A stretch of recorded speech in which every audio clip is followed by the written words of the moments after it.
Now to a story you will only see here on 3 TV. We're talking tonight about school vouchers. They are a politically contentious issue. Yeah, that's right. And they're also backed by those who some believe want to get rid of the public education system. Heather Moore is in the newsroom tonight to explain. All eyes are on Arizona right now as a recently passed bill hangs in the balance. It expands the school voucher program that's been in place for the past 5 years. Crucial for students with special circumstances. But right now there is a groundswell of opposition in making these available to everyone. It was one of the most hotly contested issues at the Capitol this spring. Public school is cool. Parents, teachers, and business leaders taking a stand against SB 1431, which expands the school voucher program passed in 2011. The program allows an eligible student to take 90% of their school district's per pupil funding and use it at the private school of their choice through what's known as an Empowerment Scholarship Account, or ESA. The original goal was to benefit families with special needs students. According to the Department of Education, they make up 58% of the program's enrollment, and the average award is around $20,000 for each special needs student. Foster kids, military kids, those living on reservations, and students coming from D or F-rated schools are also able to access the program along with all of their siblings. The recent expansion means all 1.1 million students in Arizona would be eligible to use public money for private school on a first-come, first-served basis capped at 30,000 kids by 2022. Expensive private schools are not a choice for my students. Our students need strong public schools, and our public schools need more funds. The bill passed in April by just one vote.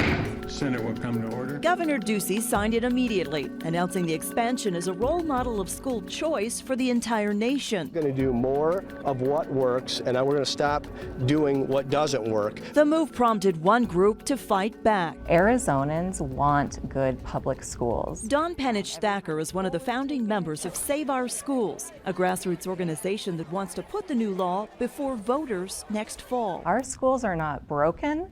They're just broke. She says the bill is siphoning away more critical public education dollars to private schools. This year, it's just under $50 million. When vouchers are introduced, that is actually degrading the choice made by 95% of Arizona families in order to privilege just 5%. It's here presently, and it's the wave of the future. The American Federation for Children, formerly run by Education Secretary Betsy DeVos, is the special interest group behind the bill, spending hundreds of thousands of dollars to help get the measure passed. Arizona was one of the very first states where this organization started and our efforts started, and it is incredibly important to us to keep and preserve school choice in the state. Communications Director Kim Martinez tells us in the past 5 years, the program has helped hundreds of Arizona families, 11% coming from D or F-rated schools. The ESA program, actually the dollar amount that they get is enough to cover in full or nearly cover tuition at over half the private schools in the state.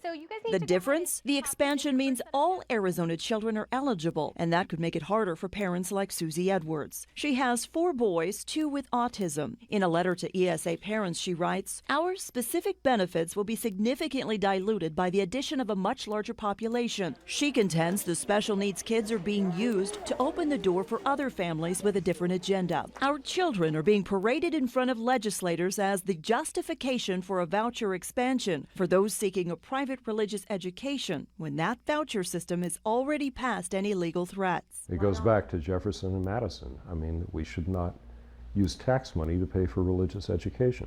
And right now, with these empowerment scholarship accounts, that's exactly what we're doing. Don Peters is an attorney who spent his career fighting to make public schools better. He says strong schools are the key to everything. We all have a stake in how good the public schools are and what kind of people they're turning out.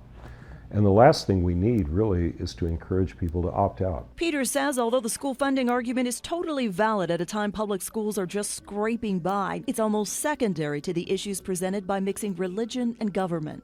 I don't think you should be taxed to pay for me to raise my kids in my religious tradition when you may not agree with it, or vice versa. Parents already have a choice whether it's public, charter, or private school.